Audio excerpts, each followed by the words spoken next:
Yeah, he a little bit sore per Nate yesterday, a little bit sore, but should be fine for the game. No, no. Daquan Jones' window is open. Yep. Was a theory out there, you might want to get him in, get some rust knocked off before, the potential playoffs. And you decided to bring up Elam for that empty roster spot. So can you kind of discuss that decision? Yeah, we'll see how Daquan does this week. Kyer, it's good to have him back on the active. We'll see how he continues to progress, and we go from there. Nothing really more to add right now, Sal, on that. So. What's the update on Micah and AJ and their chances of playing this weekend? Yeah, both improving. I honestly believe it's going to be one day at a time, and we'll just have to see where that goes as we get closer to, really Nate and I are going to follow up today like we normally do anyway. But we've got a couple guys that we just need to make sure it's, we follow up on day to day here. So. Hey, Sean, we talk a lot about the rookie wall that a lot of guys get. In Dalton's case, I know the passing numbers, there has been less attempts the last couple of weeks, but he really hasn't been a factor at all in the passing game, production-wise. Do you think maybe, is he in that situation where it's, he's getting to the end of the year and it's a little tougher for him? He's so tough. He's so mentally and physically tough. I think I know what you're talking about, but at the same time, like, he continues to push through because it is a long year. But when I talk to him about it, he's just like, come game time, he's ready to go. And so I don't think it's as much of a rookie wall thing as it is just sometimes the ball finds you and sometimes it doesn't. And there were a number of plays last week where he was the primary target and it got taken away. So Josh had to go through his progression there. So he's going to continue to be a big focus of our offense. A lot of his stuff too, Sean, has been shorter passes. I think a lot of us thought he's so athletic he would be able to stretch the field a bit. Has that been a little bit of a, I don't know if it's a concern, but he hasn't really made those plays downhill we thought we could see. Well, I think it's just how he fits right now into the overall offense, and then us continuing to get to know him and what he does best. And so, listen, I know a lot was talked about what he's going to do and this and that. Like, he's a good player. The ball will find him. He's going to be fine. I'm not worried about it. Sean?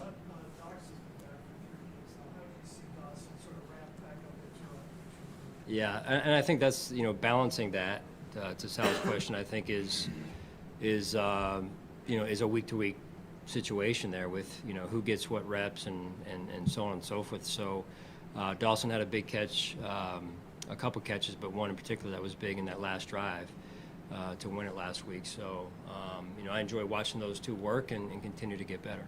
How important was it to get for Joe and Josh and the offense to get the answers quicker on Saturday, given the fact that it kind of resembled maybe the Jacksonville game in some ways, just how things started? Well, yeah, I would give the entire team credit, including Joe and Josh, and even beyond those guys. They did a great job, and I thought the team did a great job of being resilient and staying together and finding a way to win. When you're -3 in the turnover differential, that's a hard thing to overcome, and so that's one thing for sure that we got to get straightened out because that was not anywhere near what it needed to be. Sean, as a follow-up, last week we were all praising James Cook for the game he had against Dallas. This week, and you touched on this in the past, how Josh sometimes will have to carry this team. How beneficial is that to go from 1 week to have Josh essentially stand out of the way and let James cook, and then have That was cute. and then have Josh do what he had to do at such a critical time Saturday? Yeah, I'm a bit thrown off right now, but I'll try and rally here.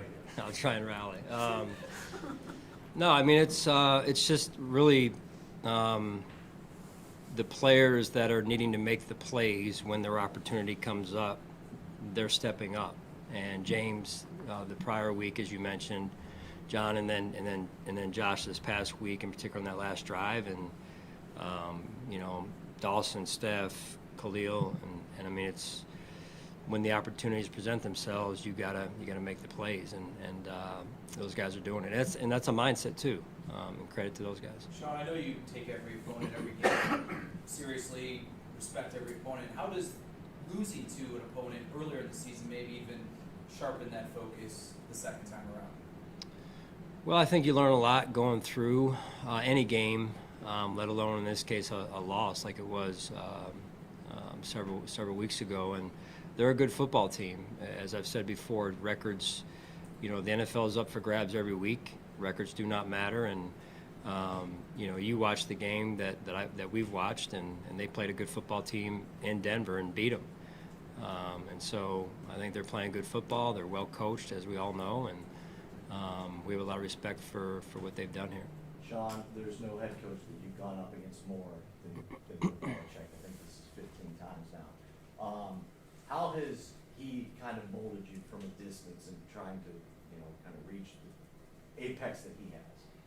Man, that's I mean, he's accomplished so much. That's, I think, most coaches, if not all coaches, are learning from Coach Belichick, and then also trying to get to where he's been, right, for years. And so, I mean, he's changed the game in a lot of ways. Just speaking big picture, league-wise, he's changed the game in a lot of ways, and I think the league has listened to some of his recommendations. He's an extremely smart person and does a great job in terms of taking his personnel on the field and making the most of what he has. And I think you're seeing that with the way his team has developed this year. James in the locker room after said how much he appreciated the trust you showed in him to go back to him after the fumble. How do you walk that line of knowing when not to, the delicate balance of the conversations there, the confidence and everything that goes into that when something like that happens?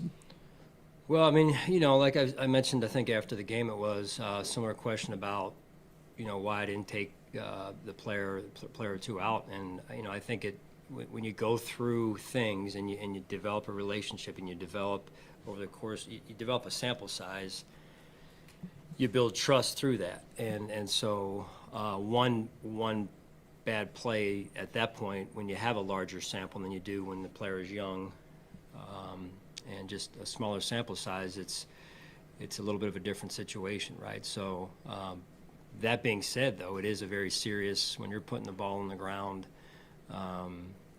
that's a very serious situation. So he's very well aware of it, as is Deontay and Josh, and just the three that happened last week. So we know that we cannot. It's not a sustainable formula to do that and win games. Knowing that the Dolphins are playing Baltimore at the same time, what's your philosophy of scoreboard watching when it comes to the team, whether it comes to flashing the score in the stadium, like other town scores? What might that be? Do you have one? I'm trying to win one game. That's really where we're at. I'm not really focused on watching the scoreboard. I'm just really into our process right now and trying to figure out a way to beat New England. And as I said, it was mentioned earlier by John, they beat us the first go-around. So Because some teams actually have to flash the score on the scoreboard. Do you know of any rule here that you might have? I'm not aware. Score? Yeah, I'm not aware of the Bills rule of what the. I just didn't know. I know in 2017 I was getting updates. Sean, since Steph is healthy, is there a different reason behind why he's had less snaps a couple weeks? Stefan? No, just the ebb and flow of the game, and sometimes that happens, especially late in the year. Sean, what have you seen from Von Miller that warrants the playing time that he continues to get? Well, I understand where you're coming from on that, Josh. It's just, with Von, he'll flash here, flash there, and he's dealing with a lot, right? And I commend him from just what he's been working through and the knee, and it's playing time is earned, and he knows that. So he continues to work hard at getting himself just right to continue to improve. Sean, you talked about players that have stepped up in games, whether it was James or Khalil or Steph in those big moments. How have you seen Josh over the last month when the team was 6-6 and kind of in that spot? step up emotionally as a leader of this team? Because he talks about how he's just trying to be himself, but he is trying to be more emotional.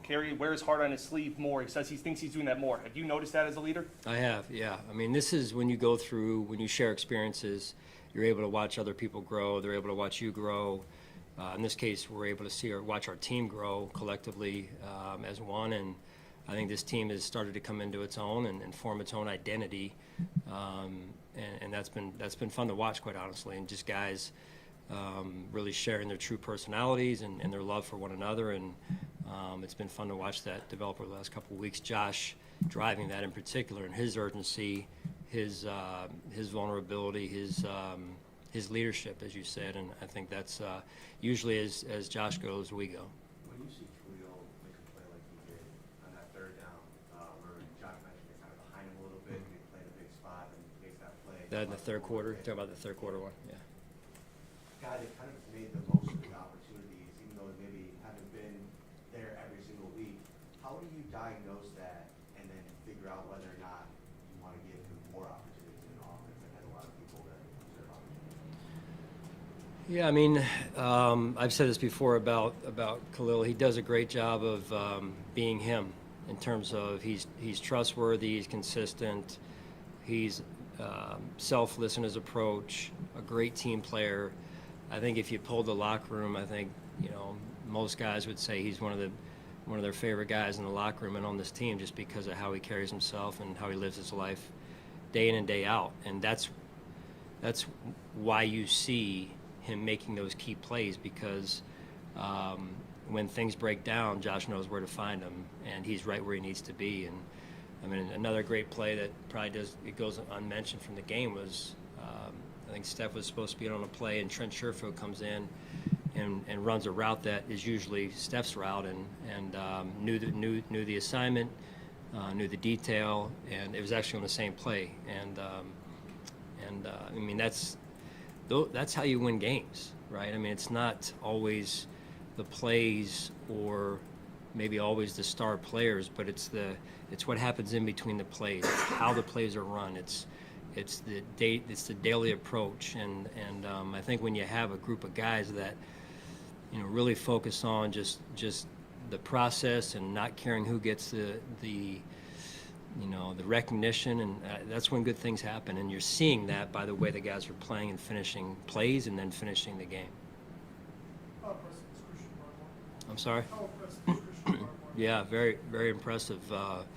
Another defensive player that Coach Belichick has developed, and like I said earlier, I mean, he does a great job developing the personnel that he has and putting them in the positions of strength, and then they flourish because of that.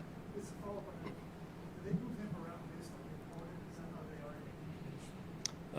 they are? Somewhat. I mean, that's probably a better question for them, to be honest with you, but he does move around from time to time.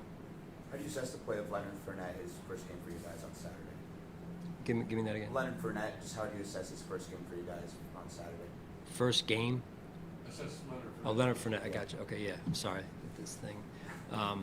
Yeah, I thought he did a good job. He knows ball, and he knows not just his own position, but he knows football overall. And certainly he's played a long time. He's had a great amount of success, and I think he's been a very good addition to our team. And for me personally, it's been good to get to know him a little bit, and I think his impact on our team, I know is on the field with 1 week, but to me it's gone beyond that. What more on Christian Barmore? How do you think where is he kind of starting to drop? Yeah, I think he's in a good spot, and we'll see how he looks today. All right, thanks guys.